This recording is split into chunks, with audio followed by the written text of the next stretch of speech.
because he is an explorer, not a killer. Pretty.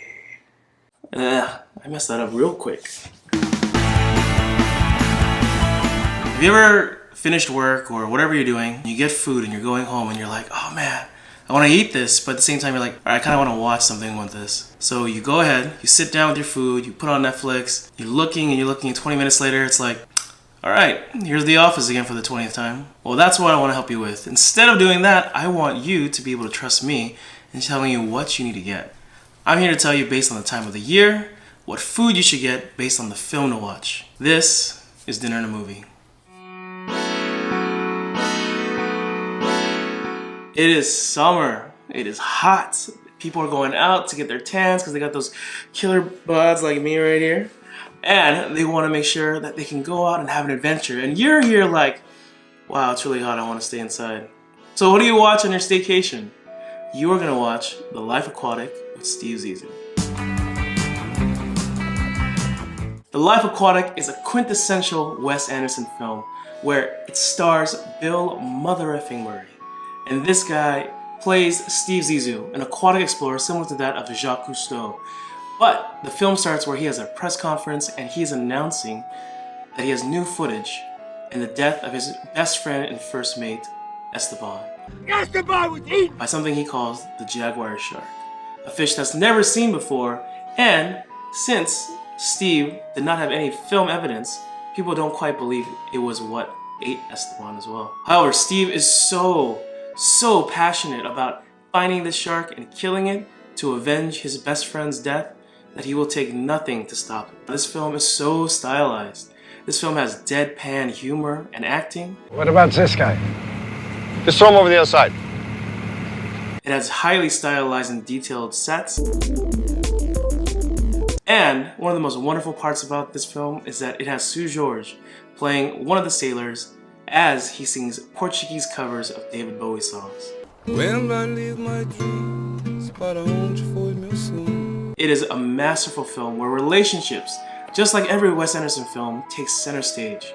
That includes the relationship between his loving yet loveless relationship of him and his wife, or between what might be a son and father relationship from who could be Steve's son, Ned.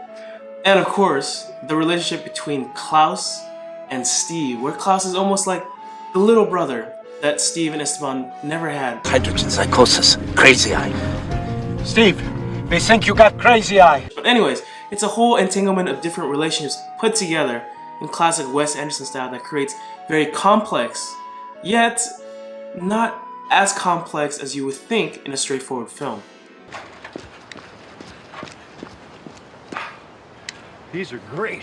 And just like Wes Anderson films, you never watch this film and think, oh wow, I'm getting really sucked into this. You always know that you are watching a film, but you're having so much fun, or you're hating it so much, that it really comes down to, it's just a great aquatic odyssey. One of my favorite moments in this film has to do with the fact that at the very end, after all the accumulation of everything that happens, and let me tell you, it escalates quite quickly in the end, you watch this moment where everyone loads into the submarine as Steve goes on his final descent to try to find the jaguar shark. And I'm not going to tell you what happens, but let me tell you, in that moment, when it comes to you, because of how sincere it is compared to how wacky or how deadpan everything else was, it becomes an emotional bomb. And it is cathartic and it is wonderful. You have to watch this film. But what do you eat? What do you eat on an aquatic odyssey? Well, we could talk about eating chicken at the sea or tuna. We could talk about fish sticks, talk about clam chowder, you know, classic New England fare. But I don't think that's what you want. Instead, I recommend something that actually took me from LA to get this recipe. There's this wonderful restaurant in LA called Craft. It is one of the restaurants by Tom Colicchio. And I remember when I ate there for Dine LA, they made this wonderful style of salmon. You would think it's very simple. They took a beautiful salmon fillet. They used butter, salt, pepper, and that's it. And using this great cut, they cooked it in the butter. They did it in a medium-high heat. Flipped it on both sides just for a few minutes. And finally, when it came out to you, it was nice, perfectly cooked on the outside, but on the inside, because it was such a high grade of salmon. It was slightly raw, almost like sushi salmon, so that the outside was warm and inviting, but the inside was cold, and yet it melted in your mouth like butter. It was perfect. And that's what I recommend, and that's what we made. We were able to get those same ingredients: a great cut of salmon, salt, pepper, and we don't want to just eat salmon by itself. We paired it with some asparagus, also cooked in butter and garlic. And the final product is this beautiful piece right here.